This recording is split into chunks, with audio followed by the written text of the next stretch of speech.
In the pouring rain, a millionaire unexpectedly met a skinny girl with only one arm, holding a newborn baby tightly in her arms. The girl looked up, her eyes filled with pain and a silent cry for help. He could not have imagined that this very meeting would change the lives of all three of them forever. The rain came down in relentless sheets, hammering the asphalt with a ferocity that muted the usual hum of the city. Gabriel strode down the empty street, his polished leather shoes sending ripples through shallow pools of water. His tailored coat clung to him in the damp air, doing little to shield him from the chill that seemed to seep beneath the fabric. A well-groomed man in his late 30s, Gabriel moved with purpose, yet his eyes carried a heaviness that contradicted the briskness of his stride. Wealth clung to him like the faint scent of his cologne, but it did nothing to soften the edges of the solitude etched into his face. The streets were barren, their usual bustle surrendered to the storm. Even the neon signs above the shops flickered weakly, their defiance fading under the relentless downpour. Gabriel's hand tightened around the strap of his leather briefcase. The weight of it was familiar, grounding, though the papers inside hardly mattered tonight. This wasn't his usual walk, a detour from routine, compelled by nothing more than the desire to escape the confines of his cavernous, too quiet home. Then he heard it, a sound so faint it almost blended with the rhythm of the rain. A cry. He stopped, instinct sharpening against the monotony of the storm. The sound came again, more distinct this time, thin and desperate. Gabriel scanned the darkened street, the rain blurring his vision. It took a moment before he spotted it, a huddled figure beneath a twisted, leafless tree near the edge of the sidewalk.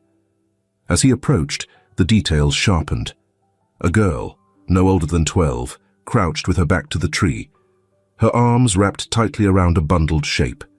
Her hair was plastered to her pale face, and her clothes hung from her slight frame, soaked through and threadbare. The bundle in her arms shifted. A baby. Gabriel slowed, holding his hands out slightly, in an attempt to appear less imposing. "Hey," he called, his voice low but firm, careful not to startle her. "Are you all right?" The girl's head snapped up. Her dark eyes locked onto him, wide, with a mix of fear and defiance. She shrank further into herself, clutching the baby tighter. "Stay back," she said, her voice trembling, but laced with an edge that didn't belong to someone her age. Gabriel froze, his hands still raised. "I'm not going to hurt you," he said. The rain pounded against his shoulders, but he didn't move closer. "You're going to get sick out here. Both of you." Her gaze darted between him and the street behind him, her breath shallow and rapid. "We don't need your help." Gabriel hesitated, reading the desperation in her posture. It wasn't just the rain or the cold, it was the kind of wariness that came from too many broken promises. Too many times trust had led to betrayal. He took a cautious step back, creating more space between them. "All right," he said, "but at least let me get the baby out of the rain. My house is nearby. It's warm and there's food." He paused, letting his words settle before adding, "You can leave whenever you want. No one will stop you."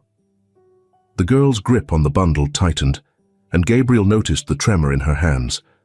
The baby whimpered softly, its small, muffled cry barely audible over the storm. The girl's shoulders sagged under the weight of her exhaustion, though her eyes never left him. After what felt like an eternity, she gave a small, reluctant nod. Gabriel stepped forward, careful to keep his movements slow. "Can I carry him for you?" he asked, his tone gentle. The girl hesitated, her fingers twitching against the soaked fabric of the blanket. Finally, she extended the bundle toward him, her lips pressed into a thin line. Her hand brushed his as she passed the baby over, her skin ice cold. Gabriel adjusted the weight in his arms, surprised by how light the child felt. He glanced at her again, noticing the way she swayed slightly on her feet. "Let's go," he said, tilting his head in the direction of his home. The girl followed, her steps uneven and slow, her wet sneakers squelching with every move. Gabriel kept his pace steady, glancing back occasionally to make sure she didn't fall too far behind. The rain showed no signs of letting up, but the warm glow of his house's windows came into view in the distance, a beacon against the storm. As they approached, Gabriel felt the weight of the moment settle on him. This wasn't just about sheltering two strangers for the night.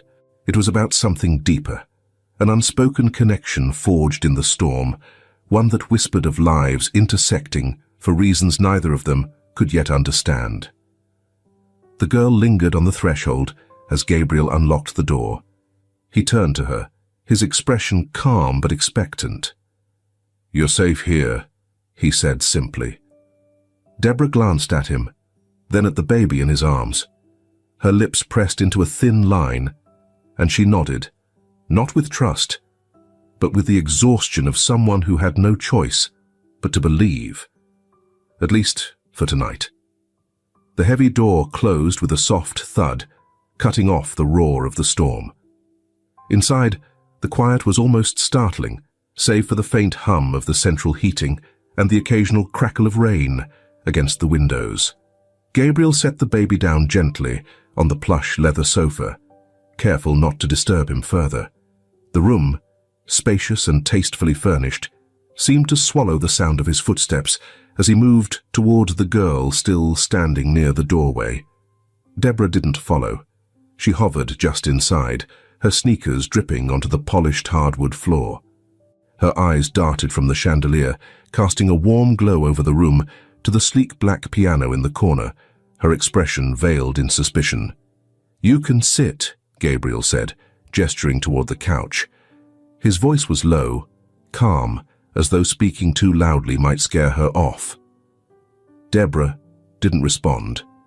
Instead, she clutched her jacket tighter around her thin frame, as if it could protect her from more than the cold. Gabriel didn't press. He moved to the kitchen, which opened seamlessly into the living room, separated only by a marble island.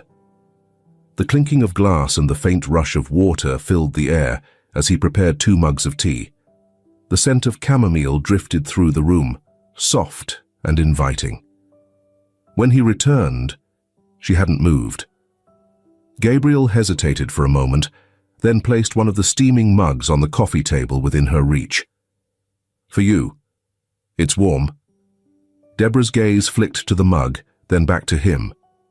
"Why are you doing this?" she asked, her voice sharp, her posture rigid.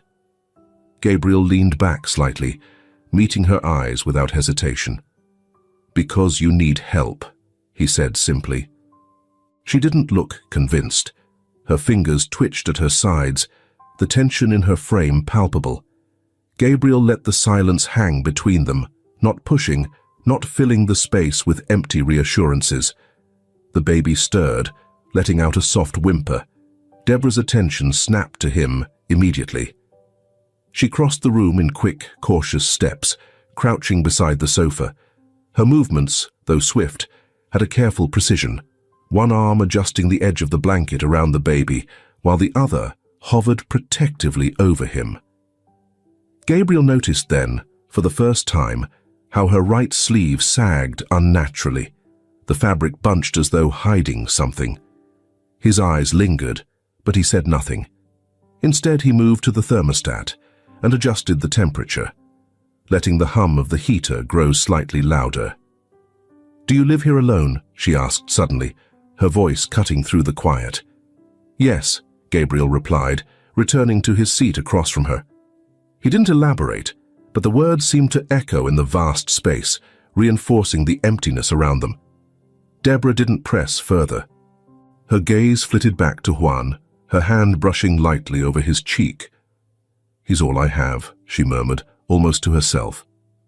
Gabriel caught the words, the weight in them. He nodded toward the sofa. "He's lucky to have you." She didn't respond. Instead, she shifted slightly, leaning against the arm of the sofa, her thin shoulders slumping as exhaustion began to overtake her.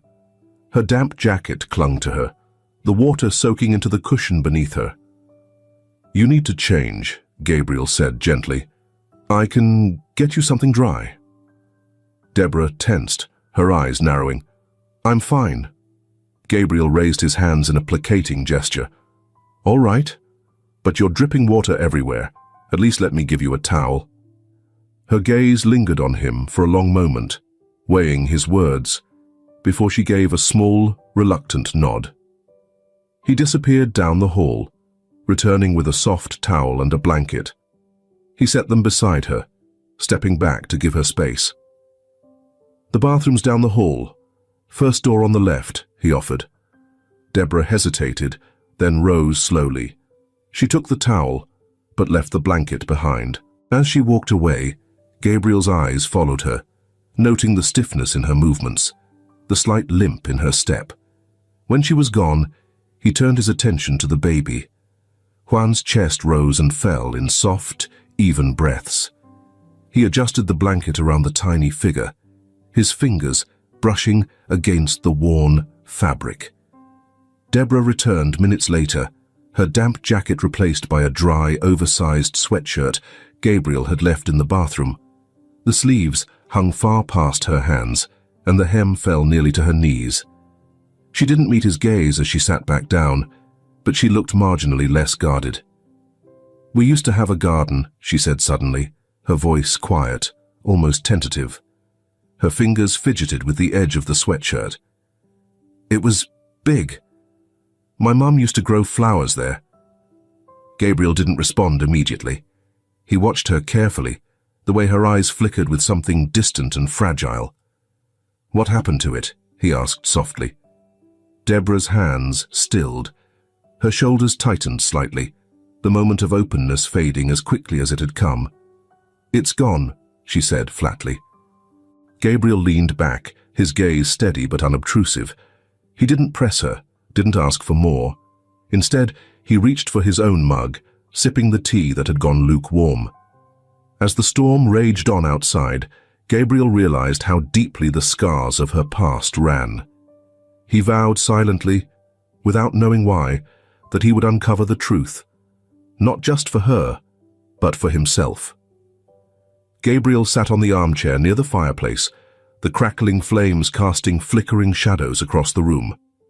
The storm outside raged on, but inside there was a quiet tension, as though the house itself held its breath. Deborah was seated on the edge of the sofa, her small frame dwarfed by its size. She kept a protective hand on the bundle next to her. Juan, who had finally drifted into a deep, peaceful sleep. The warmth of the fire flushed her pale cheeks, but the guarded look in her eyes hadn't softened. Gabriel watched her for a moment, the silence heavy between them, before realizing something that made him sit up straighter. "I forgot to ask your name," he said, his voice cutting gently through the quiet. Deborah blinked, her hand pausing mid-motion where she had been smoothing the blanket over Juan. "Why does it matter?" she asked, her tone sharp, defensive. "It matters to me," Gabriel said simply, leaning forward, his elbows resting on his knees. He kept his gaze steady, but unintrusive. "You're here, in my home. I'd like to know who I'm helping." She hesitated, her lips pressing into a thin line. Finally, after a long pause, she muttered, "Deborah." Her eyes flicked to him, as if daring him to ask more. "And him?"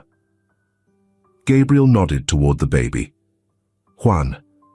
Her hand returned to the bundle, smoothing the blanket again as though the movement could shield them both from further questions. Gabriel leaned back slightly, letting the firelight warm his face. He repeated their names in his mind, Deborah and Juan.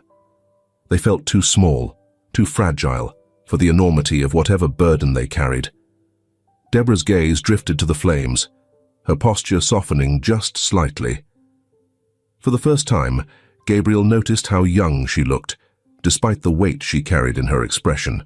Her guarded demeanor was tempered by a battle weariness that no child should ever experience. As the silence stretched on, her eyes unfocused, and her body seemed to relax almost imperceptibly. The tension in her shoulders eased, and her breaths slowed, her mind wandering somewhere far from the warmth of the room.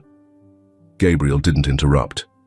He watched as her fingers traced invisible patterns on the edge of the sofa, her lips parting slightly, as though the words she wasn't ready to say might escape. "I remember flowers," she said suddenly, her voice low, distant. Gabriel didn't move, afraid that any shift might break the moment. "We had a garden. My mum used to grow roses, red ones mostly, but there were other colors too." Deborah's fingers paused, her hand tightening into a fist. "I used to help her water them. She always said flowers made a house feel alive." There was a pause, a deep breath, and then her voice hardened. "But they're gone now.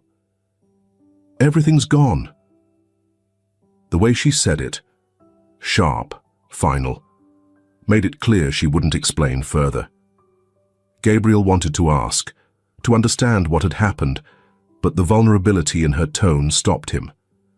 He glanced at Juan, whose tiny form rose and fell with each soft breath. His face, serene and unmarked by the weight Deborah carried, made Gabriel's chest tighten. He thought of the empty rooms upstairs, the spaces in his house that had never known the chaos of children's laughter or the warmth of a family. "You're good with him," Gabriel said softly, breaking the silence. Deborah turned to him, her expression guarded again. "He's all I have," she said, echoing the words she'd spoken earlier. "And you're doing a good job," Gabriel added, his tone genuine. She stared at him for a moment, as if searching for any trace of insincerity before looking away. "It doesn't feel like it," she admitted, her voice barely audible. Gabriel opened his mouth to respond, but stopped when he saw the faint tremor in her hands. She was trying so hard to hold it together, but even in the firelight, her exhaustion was evident. The quiet stretched again, broken only by the occasional pop of the fire. Deborah's eyes began to flutter closed, her body swaying slightly.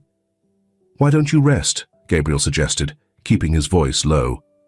"I can't," she murmured, though her resistance sounded weak. "If something happens to him—" "Nothing will happen," Gabriel said, his voice steady. "You're safe here. He's safe here." Deborah hesitated, but her body betrayed her, sagging against the sofa. Within moments, her head tilted forward and she was asleep. Gabriel rose slowly, careful not to disturb either of them. He retrieved a blanket from the back of a chair and draped it gently over Deborah's small frame. As he stepped back, her face, softened in sleep, looked younger than ever. Then, her voice pierced the silence, barely audible above a whisper. "Logan." Gabriel froze, the name hovering in the air like a shadow. It was the first crack in the wall around her story, and it filled him with a sense of dread he couldn't yet place. He returned to his chair, his thoughts racing. Whatever the name meant, whatever it was tied to, Gabriel knew one thing. It was the key to understanding the scars that ran so deep in the girl, now sleeping before him. Gabriel sat in his study the next morning, the house bathed in an uneasy quiet. Deborah and Juan were still asleep in the living room, the fire now reduced to embers. He couldn't shake the name from his mind. Logan. It echoed in his thoughts like a warning. He powered on his laptop, the familiar glow casting shadows across the dark wood desk. Typing Logan into a search bar felt almost ridiculous, too vague, too broad. The results were endless and useless. Real estate listings, legal firms, random social media profiles. He leaned back in frustration, rubbing his temple. Subconsciously, he incorporated industries into the search. A list of articles popped up, and Gabriel's eyes narrowed as he scrolled. Logan, Industries CEO, denies allegations of corruption. Charity or cover-up. Logan Industries ties to orphanages under scrutiny. Children go missing. Logan Industries' dark secret. The headlines punched through his initial haze of uncertainty. He clicked the first link, skimming quickly. Words like embezzlement, bribes, and abuse of power jumped out at him, painting a picture of a corporation cloaked in wealth and secrecy. Gabriel's stomach churned. He hadn't expected anything good tied to that whispered name. But this, it was worse than he imagined. The sound of a spoon clinking against ceramic pulled Gabriel out of his thoughts.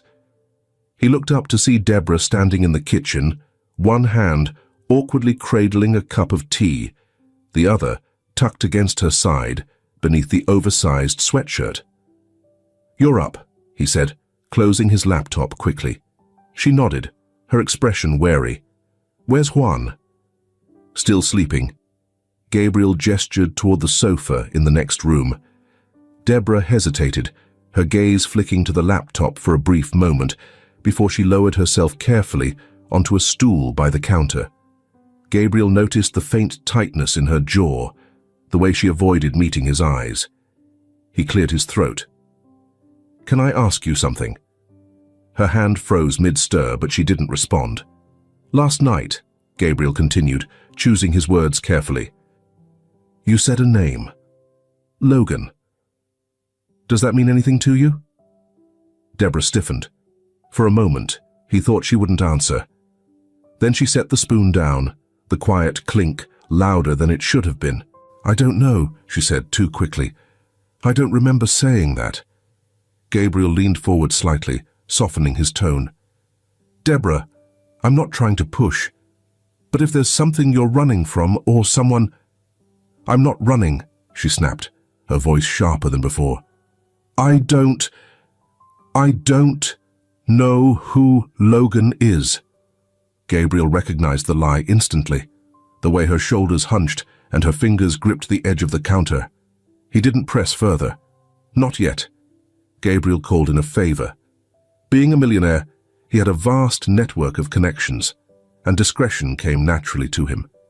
Within hours, a trusted private investigator, Ethan Carver, sent over a file on Logan Industries. Gabriel sat alone in his study, the house quiet, except for the distant hum of the central heating. He opened the file, his heart heavy with unease. The documents laid bare a web of corruption.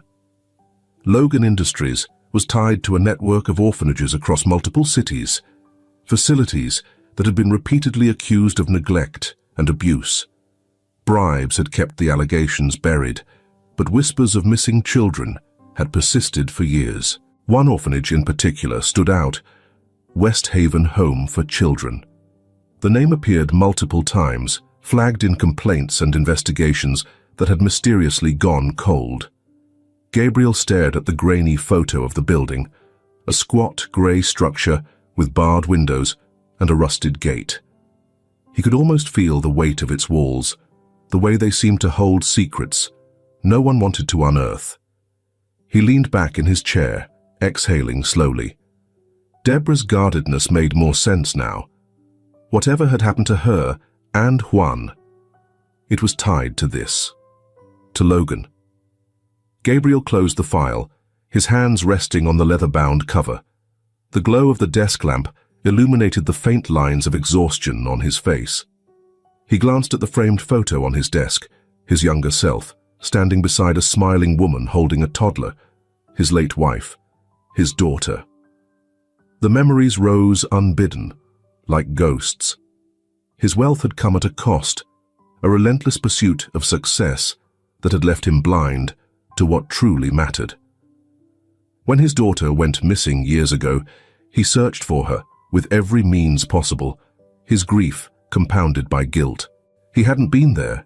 He had failed. Now, staring at the information in front of him, he felt that same gnawing ache in his chest.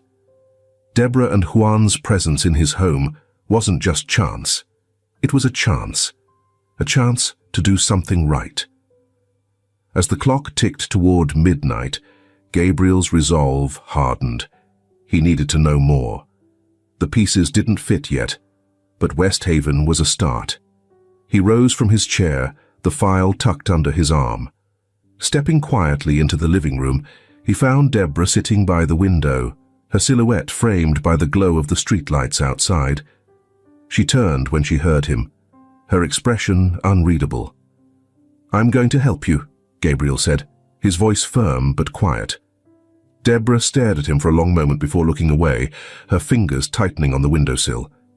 In the silence that followed, Gabriel felt the weight of what lay ahead.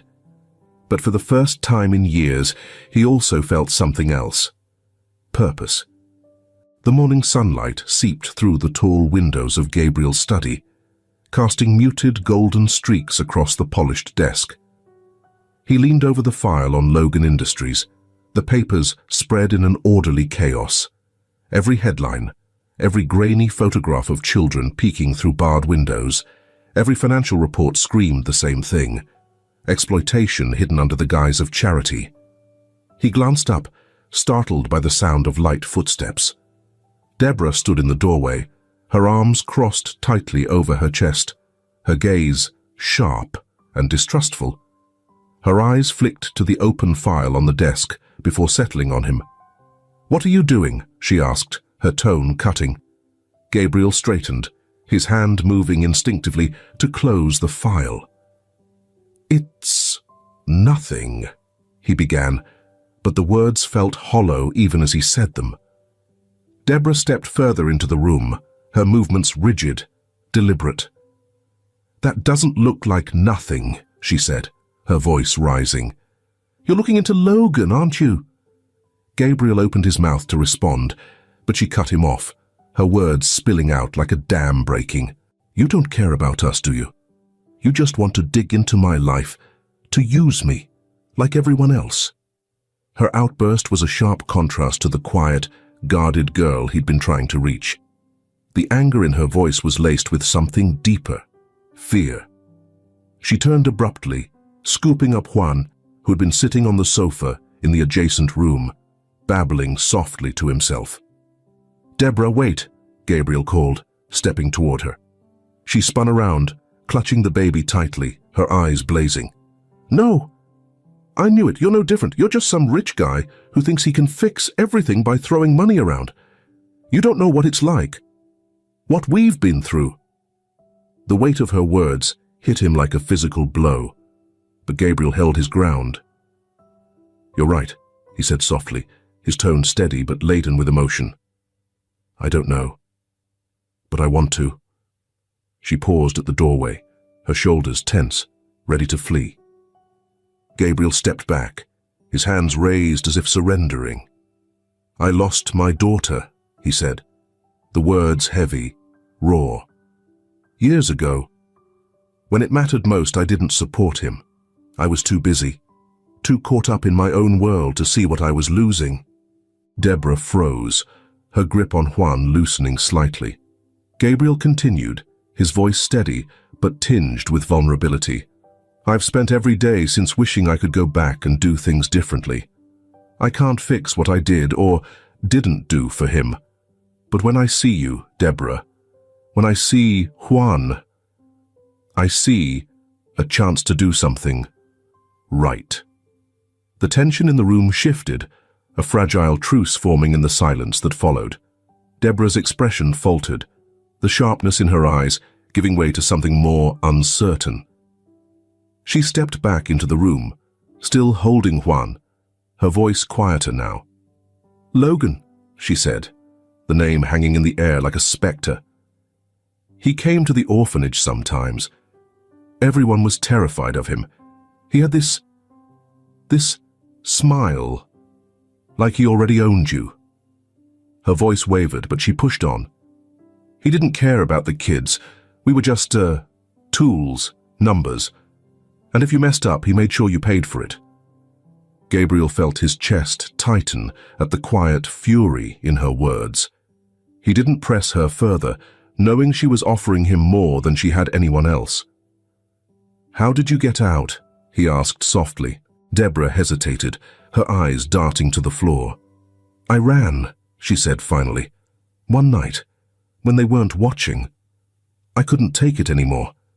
I thought if I could just get away, I'd figure it out. But then I found Juan." Her voice cracked, and she swallowed hard, her gaze dropping to the baby in her arms. "I couldn't leave him behind." Gabriel nodded, his throat tight. "You were brave," he said quietly. Deborah gazed up at him, her eyes scrutinizing his face as if seeking the hidden truth. But there was none. She sat down slowly on the edge of the sofa, her fingers absent-mindedly brushing Juan's hair. "You don't know what you're getting into," she said after a long pause. "Logan. He's not just some businessman. He has people. People who make problems disappear." Gabriel's jaw tightened. "I'm not afraid of him," he said firmly. Deborah answered, her voice barely audible above a whisper. That night, after Deborah had retreated to the guest room with Juan, Gabriel returned to his study. He opened the file again, his eyes drawn to the name West Haven Home for Children. As he flipped through the pages, a single line in an old police report caught his eye: suspected connections to the disappearance of several children, including Anna Harris. Gabriel froze. The air seemed to thicken around him as the words sank in. His daughter's name, buried in a report about Logan Industries. The connection was no longer vague. It was personal. Gabriel leaned back in his chair, the file trembling slightly in his hands. Whatever it took, whatever the risk, he was going to find the truth. Gabriel's study transformed into a battlefield. Over the following days, papers and photographs sprawled across the desk like the fractured pieces of a jigsaw puzzle. The connection between Logan Industries and the orphanages was undeniable. But the deeper Gabriel delved, the darker the picture became. Ethan, his trusted private investigator, diligently labored. Gabriel's wealth unlocked hidden records, silenced testimonies, and whispers of those who had disappeared. The name West Haven Home for Children resurfaced frequently, linking Logan Industries to a disturbing trend: the disappearance of vulnerable children who had seemingly vanished from sight. Late one night, Gabriel sat hunched over a stack of records. A grim-faced Ethan stood nearby, flipping through a dossier. "These orphanages, they weren't just neglected," Ethan said, his voice low. "They were pipelines. Children funneled out for labor, some sold to God knows where." Gabriel clenched his jaw. "And Logan?" Ethan nodded grimly. "Every trail leads back to him. The man's untouchable. Bribes, intimidation, maybe worse. He's got the system rigged." Gabriel's fingers tightened around a photograph, an image of the West Haven orphanage, its barred windows looming like a prison. He felt the weight of the past pressing against his chest. Deborah's presence in the house began to change. Slowly, the frostiness in her interactions began to thaw. She began watching Gabriel as he worked, occasionally asking questions about his investigations, though always keeping Juan close. "Listen up to here, then leave a sign of your attention." A comment. Candy would be a good idea. Guess who is the most focused? One evening, as Gabriel sat reviewing yet another document, Deborah approached hesitantly. Juan was in his arms, his small fingers gripping Gabriel's shirt as he babbled softly. "You're good with him," Deborah said, the words halting, as though she was unused to giving compliments. Gabriel glanced up, startled. "He's a good kid," he said simply, smiling at the boy who had dozed off against his chest. "You've done an incredible job taking care of him." Deborah shrugged, but her eyes betrayed a flicker of relief at his words. She lingered near the desk, her fingers brushing over the papers absent-mindedly. "I couldn't save them," she said suddenly, her voice tight. Gabriel looked at her, waiting for her to continue. "At the orphanage," she explained, her hands trembling slightly. There were other kids, younger than me, weaker. I told myself I'd find a way to help them. But when the chance came, I just ran. Her voice cracked, and Gabriel's heart ached at the guilt etched into her every word. You did what you had to, he said gently. You saved Juan. That's not nothing. Deborah met his gaze, her expression unreadable.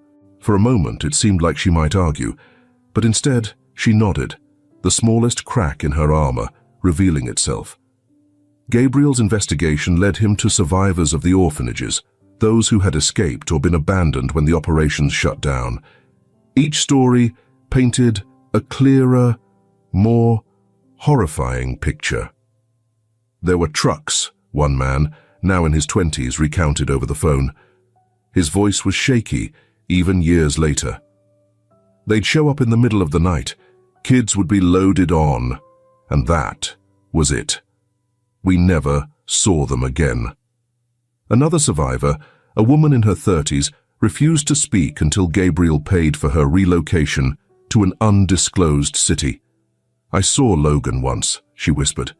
He came to inspect the place. Didn't talk to the staff, just looked at us, like we were inventory. The more Gabriel uncovered, the clearer it became. Logan wasn't just funding these operations, he was orchestrating them. One afternoon, as sunlight filtered through the windows, Gabriel flipped through a batch of documents Ethan had retrieved from an old West Haven storage unit. His breath caught when he saw it. Deborah's name. It was buried in a faded roster, handwritten and barely legible. Next to her name were notations. Transfer pending, followed by a scribbled-out date. Gabriel felt his hands tremble as he traced the name on the page. It was proof, solid and irrefutable. Deborah hadn't just passed through Logan's shadow, she had been ensnared in it. Gabriel stayed up that night, poring over the records again and again. As the puzzle began to come together, one question stood out above the rest. How deep does this go? He stared at a faded photo of Logan, the man's calculated smile chilling even in grainy black and white. Gabriel's grip on the page tightened as determination replaced exhaustion. Tomorrow, he would confront Deborah with what he had found, not to demand answers, but to show her that the fight wasn't hers to carry alone anymore. As the clock ticked past midnight, Gabriel glanced at the framed photo on his desk, a younger version of himself with his daughter, her laughter frozen in time.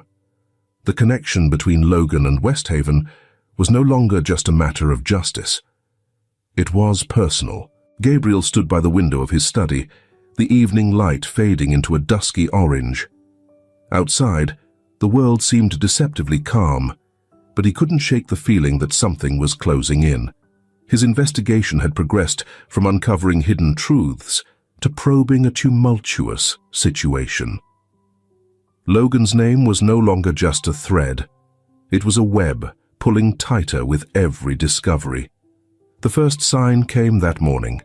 A sleek black car idled across the street from his house, the driver's face obscured behind tinted windows. It didn't move for hours, and though the figure inside didn't step out, the message was clear. We know where you are. Gabriel hadn't mentioned it to Deborah. The progress he'd made with her trust was fragile, and she was already hypervigilant. Instead, he'd gone about his day, though his mind churned with calculations, weighing risks and strategies. It was late when he found the note. Folded neatly and left on the doorstep, the paper was damp from the cool night air, but the words were unmistakable. Stay out of this. Gabriel's hands tightened around the note, his jaw clenching as he read the words again. He could almost picture Logan's smug expression behind the veiled threat. The audacity of it only strengthened his resolve. Returning to his study, he paced the room, the note clenched in one hand. He needed allies, someone with resources and influence who could help him push back. The first name that came to mind was Brian Pierce, a longtime business partner. Brian had been a steady presence in Gabriel's life, a confidant during his most turbulent years. Gabriel picked up his phone and dialed. The next afternoon, Gabriel arrived at Brian's office, a sprawling glass-fronted building that reflected the city skyline. Brian greeted him warmly, his handshake firm and his smile wide. "Gabriel," Brian said, gesturing for him to sit. "It's been too long. What's going on? You sounded urgent." Gabriel hesitated, studying Brian's face. "I need your help," he said, lowering his voice. "I'm looking into Logan Industries." Brian's smile faltered just for a moment. "Logan Industries," he echoed, his tone carefully neutral. "Yes, I found some disturbing connections. Orphanages, missing children." Gabriel leaned forward, his voice steady but intense. "I know you have contacts in their circles. If you can help me get closer to the truth—" "Gabriel," Brian interrupted, his tone soft but firm. "You're walking into dangerous territory. Logan isn't someone you investigate lightly. He's, well, protected." "That doesn't scare me," Gabriel said, his jaw tightening. "If you've heard anything, Brian, I need to know. Lives are at stake." Brian leaned back in his chair, his eyes narrowing slightly. "What exactly are you hoping to accomplish here? Take down Logan? Expose him? And then what? Men like him don't fall quietly." Gabriel frowned. "This isn't about winning some moral crusade. It's about justice. It's about stopping him before more people get hurt." For a long moment, Brian didn't respond. Then he sighed, pulling a folded napkin closer and tracing its edge with his fingers. "Gabriel, I can't help you." The words hung in the air, cold and final. "You mean you won't?" Gabriel said, his voice hardening. Brian glanced away, the mask of camaraderie slipping to reveal something colder. "You don't understand how deep this runs. Logan has ties everywhere: law enforcement, politicians, even business leaders. If you keep poking around, you're not just putting yourself in danger, you're endangering everyone around you." Gabriel experienced a profound realization. "You're working with him, aren't you?" he said, his voice low but sharp. Brian's silence was more powerful than any denial. Before Gabriel could respond, the restaurant door swung open and two men entered, their movements deliberate. Gabriel recognized them immediately. Logan's men. They moved toward him with quiet precision, their presence commanding the room's attention. Gabriel's instincts screamed at him to run, but before he could act, one of them reached his side. "Mr. Harris," the man said, his voice calm but carrying an edge of menace, "we need you to come with us." Brian stood abruptly, his expression carefully composed. "There's no need for trouble," he said smoothly. "Sit down," the second man barked, and Brian complied, his composure faltering for the first time. Gabriel's hands curled into fists under the table. "If this is about Logan, tell him I'm not backing off," he said. The first man's lips twisted into a smirk. "Oh, we'll make sure he gets the message. Let's go." Before Gabriel could protest further, they grabbed him by the arms, their grips ironclad. The other diners watched in stunned silence, their murmurs rising as Gabriel was hauled toward the exit. He shot one last look at Brian, who sat frozen, his face pale and unreadable. Betrayal cut deeper than fear as Gabriel was forced out into the waiting SUV. The door slammed shut behind him, and the vehicle sped off into the night. Gabriel's mind raced, his body tense. He didn't know where they were taking him, but one thing was clear: the hunt had turned, and now he was the prey. The study was eerily quiet, the faint hum of the central heating the only sound. Deborah had spent most of the day sitting by the window, Juan asleep in her lap, watching the empty street. Gabriel hadn't returned. By evening, unease turned into something sharper. Deborah walked into the study, her gaze immediately landing on the chaotic spread of papers and photographs across Gabriel's desk. For a moment, she hesitated, but then she stepped closer, scanning the files. The images chilled her. Photos of children in cramped orphanages, financial documents with Logan Industries' name emblazoned across the top, and police reports detailing missing kids. Deborah's name appeared on a faded roster with scribbled notes beside it. Her stomach twisted as she realized how much Gabriel had uncovered, how much he had risked to help her. A sense of guilt pressed down on her chest. She'd misjudged him, assumed he was like everyone else. But this was different. Then she spotted a folder marked Ethan Carver. Inside was a business card with the name of a detective agency and a number scrawled across it. Without hesitation, Deborah picked up the phone. "Carver Investigations," came the gruff voice on the other end. "Detective Carver?" Deborah's voice wavered, but she forced herself to continue.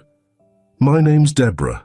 I think Gabriel Harris is in trouble. He didn't come back home all day." There was a pause and then, "Harris? What happened?" "He was looking into Logan Industries," Deborah said quickly. "I think Logan's people must have taken him. Yesterday he received a warning from Logan." Ethan's tone hardened. "Stay where you are. Don't open the door for anyone. I'll notify the police and come to you." Deborah hung up, her hands trembling. She looked at Juan, who had woken and was watching her with wide, curious eyes. She stroked his hair absently, her mind racing. Gabriel's head throbbed as he came to. His wrists were bound tightly behind him, the coarse rope cutting into his skin. He was seated on a cold metal chair in a dimly lit warehouse, the air thick with the scent of oil and rust. The sound of footsteps echoed, growing louder until a man stepped into the light. He was tall, with a sharply tailored suit that seemed out of place in the grimy surroundings. "Mr. Harris," the man said smoothly, his voice carrying an unsettling calm. "You've been busy." Gabriel didn't respond. His jaw was tight, his eyes scanning the room. Two other men stood by the door, their postures casual, but their hands resting on holstered weapons. "You should have taken the warning," the man continued, circling him slowly. "But some people, they just don't know when to stop." Gabriel glared at him. "Logan's operations won't stay hidden forever. You can't intimidate everyone." The man smirked, leaning down to meet Gabriel's gaze. "You'd be surprised how far intimidation goes." One of the guards stepped forward, delivering a hard punch to Gabriel's stomach. Pain exploded through him, and he gasped for breath, his body jerking against the restraints. "We'll make this simple," the man in the suit said, straightening. "You're going to tell us everything you found. Every file, every contact, every little piece of dirt you've been digging up." Gabriel spat blood onto the floor. "Go to hell." The man sighed, as though disappointed. "I was hoping you'd be cooperative, but no matter. We'll find your little secrets, with or without your help." Gabriel's resolve only hardened. He thought of Deborah and Juan, of the lives ruined by Logan's greed. He couldn't let them win. Back at the house, Deborah sat in the living room, the weight of the situation bearing down on her.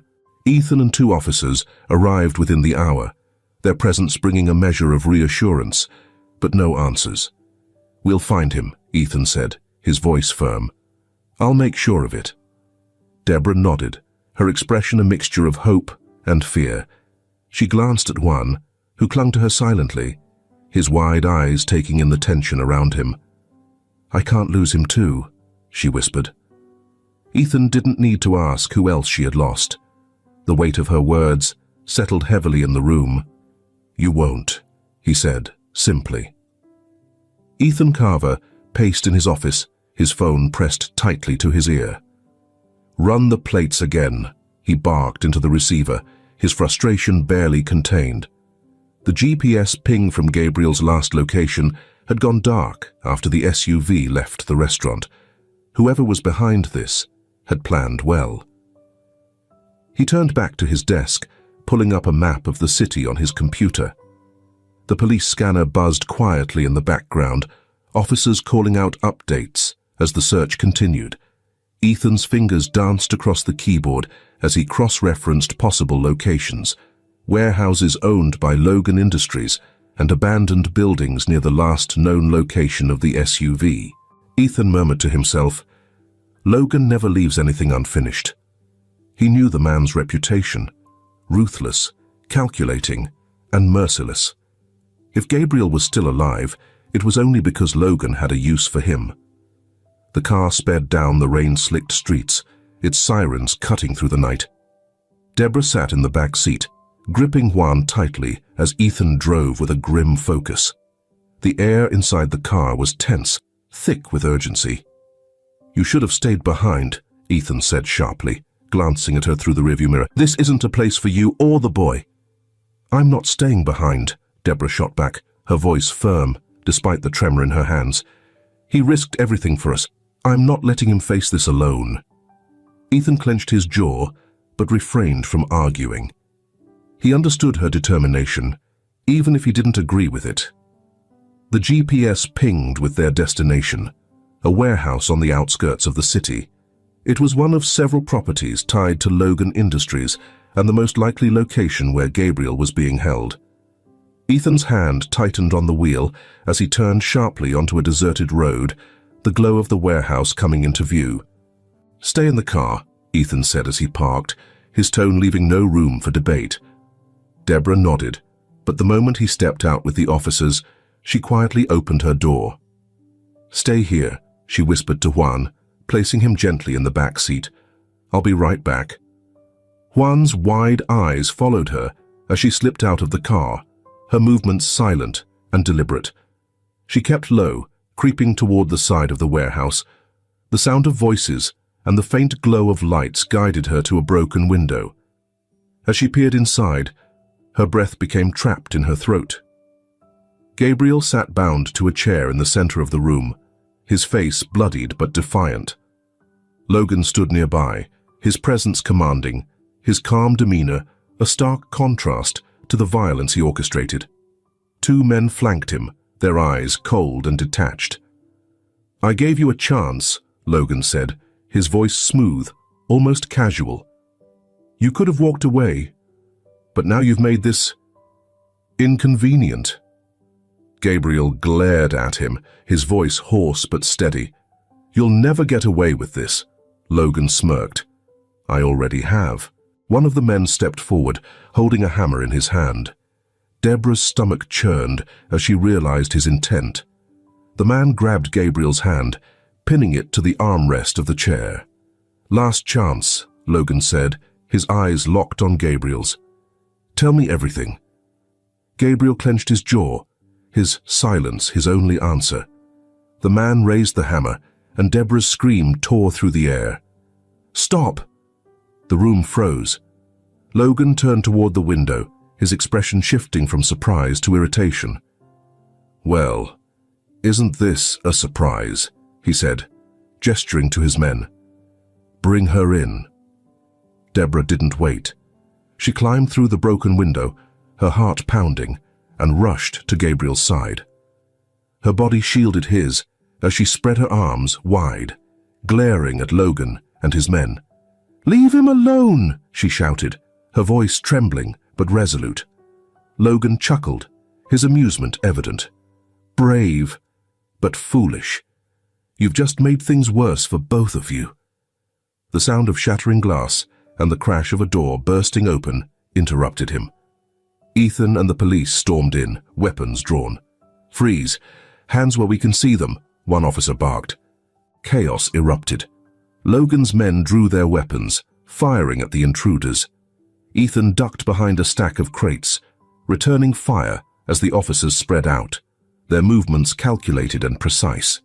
Deborah crouched beside Gabriel, her hands fumbling with the ropes that bound him.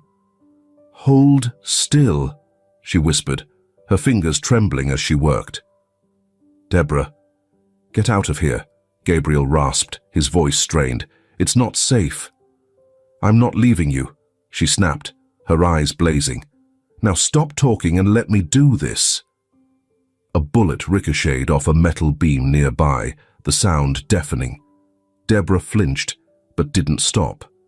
Finally the ropes fell away, and Gabriel slumped forward, his body weak but free. Logan, seeing the tide turn against him, made a break for the back door. Ethan spotted him and fired a warning shot. Don't move, Logan.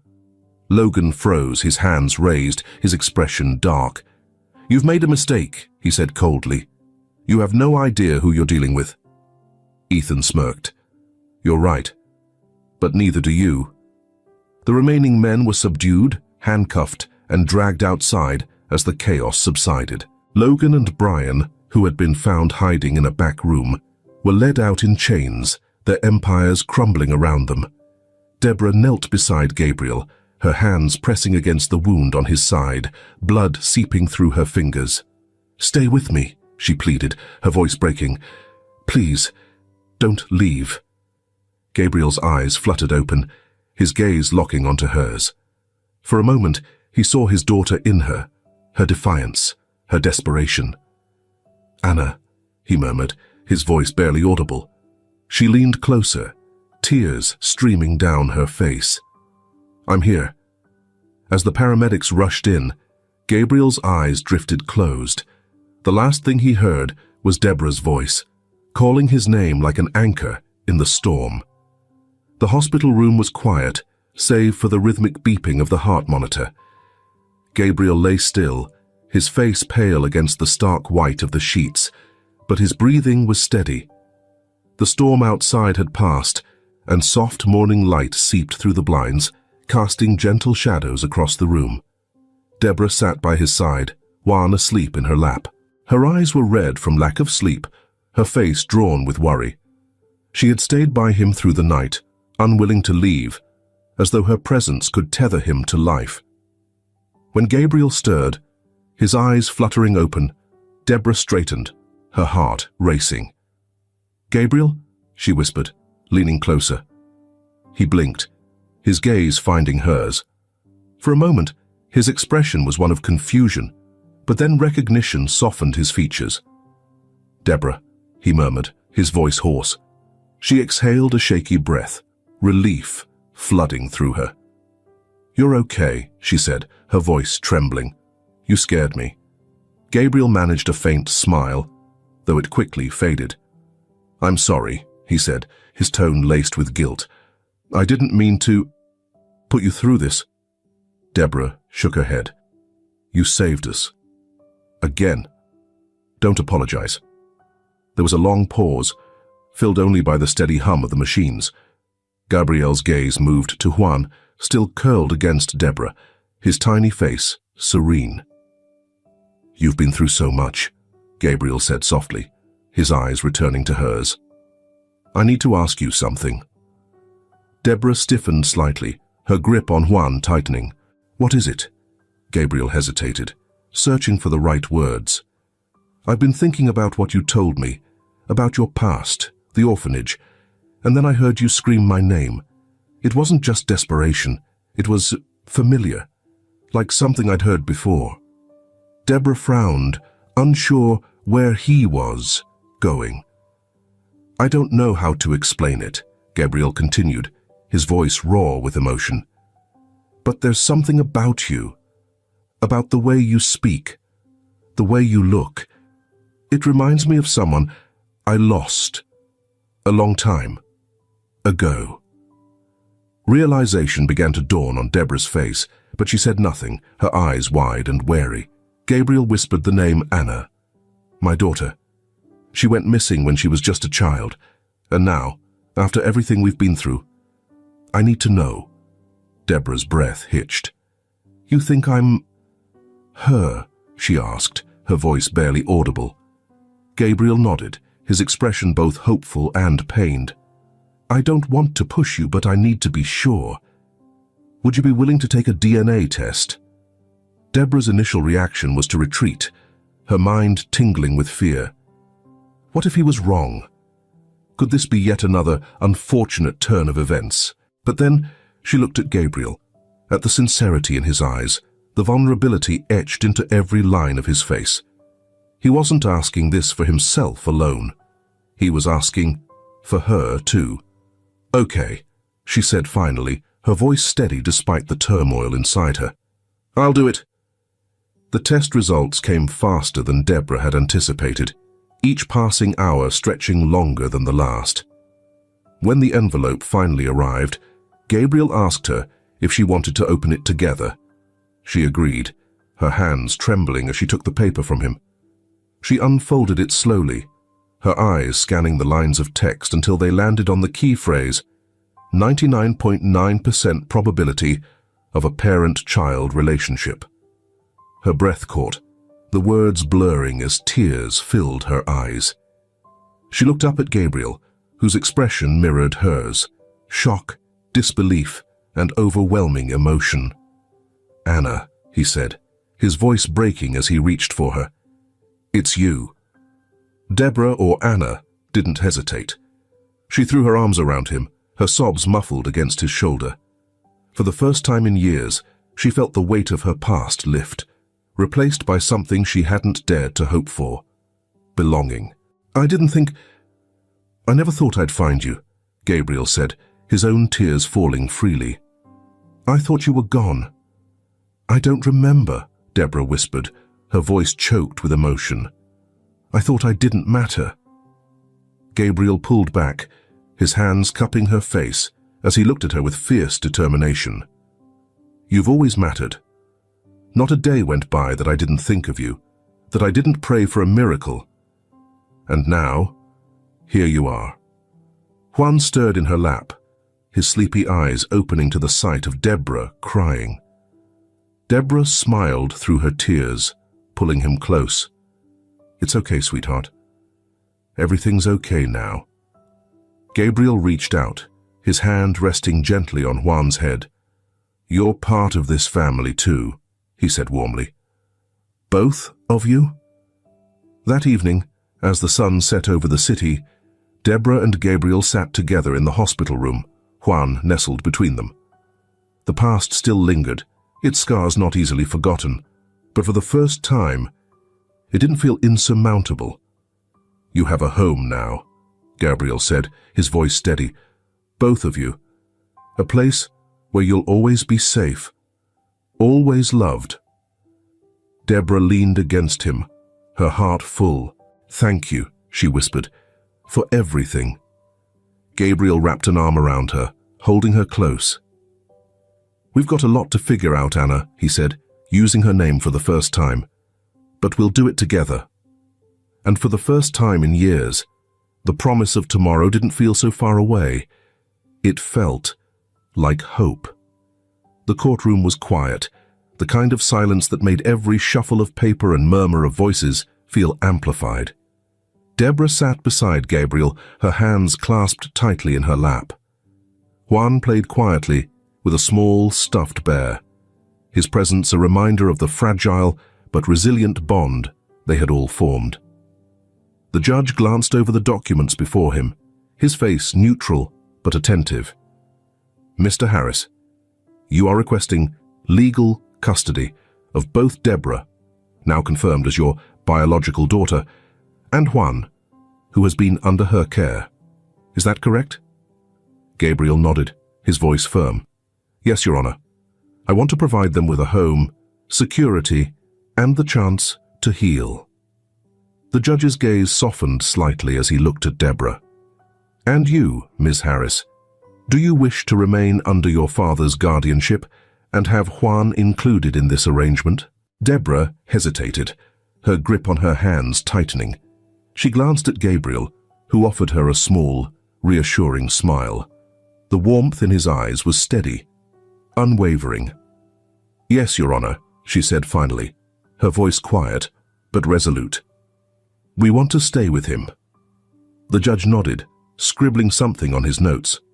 "Based on the evidence provided and the testimony heard, I see no reason to deny this request. I hereby grant full legal custody to Mr. Harris." The gavel struck the bench, and relief washed over Deborah. Gabriel reached over, placing a gentle hand on her shoulder. "It's official," he said softly, his voice thick with emotion. "You're home." The mansion, once a cold, empty space filled only with echoes of a lonely existence, had transformed. The long dining table was now a hub of laughter and conversation, with Juan's toys scattered across the polished floors. Deborah's presence filled the halls with warmth, her laughter tentative, at first, but growing more frequent as days turned into weeks. Gabriel stood in the garden one evening, the stars beginning to peek through the twilight sky. The flowers were in full bloom, vibrant reds and yellows spilling over the carefully tended beds. Deborah approached him, Juan toddling alongside her, clutching her hand. "This place doesn't feel like the same house," she said, looking around. "It feels alive." Gabriel smiled. "That's because it finally is." They sat together on the grass, Juan settling into Deborah's lap as she wrapped an arm around him. The cool night air carried the scent of blooming jasmine, and the faint hum of cicadas filled the silence. "Do you think Mom would be proud of us?" Deborah asked suddenly, her voice quiet, almost hesitant. Gabriel turned to her, his expression soft. "Without a doubt," he said, his tone filled with certainty. "She always believed in love and resilience. And that's what brought us back together." Deborah leaned against him, her head resting on his shoulder. For the first time in years, she allowed herself to feel the weight of her scars, but not be defined by them. They were part of her, but they no longer dictated who she could be. Juan looked up at them, his eyes wide and innocent. "Are we a family now?" he asked. Gabriel ruffled the boy's hair, his heart swelling. "Yes, Juan. We're a family." The stars above seemed brighter, the world quieter, as the three of them sat together, basking in the simple yet profound joy of belonging. The pain of the past hadn't vanished, but it had been transformed, woven into the fabric of a new beginning. And as they sat under the vast, open sky, the promise of love and hope felt as endless as the stars above. If this film touches your heart, leave your mark with a like, and don't forget to subscribe to our channel to explore more meaningful stories with us. Share your feelings with us and tell us your own stories. Every word you share is a building block that helps create our strong and enduring community. Together, we'll create a warm space where everyone can share and connect. Finally, don't miss the incredible stories coming your way soon. We're always here to bring you the best selections, full of deep values, yet entertaining. See you there.